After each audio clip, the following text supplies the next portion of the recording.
చచ్చిపోయే చుట్టూలానే నేను పుట్టి పెరిగిన ఊరికి ఇంకా పైన పొరుగురిదాన్ని కట్టదాటి గంగ నేడు కంట పొంగెనే ఎంత ఎంత యాతనో ఎంత గుండె కోతనో ప్రాణమోలే పెంచుకున్న పిచ్చి నాన్నకు దూలమిరిగి భుజముపై పడిన పిడుగు పాటిది ఇంత కన్న నరకమే లేదు జన్మకు ఇంతేనేమో ఇంతవరకేనేమో ఈ ఇంట్లో నా కథ ఈ ఇంట్లో నీ కథ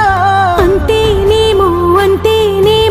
అంతులేని వేదనేమో ఆడపిల్లను కదా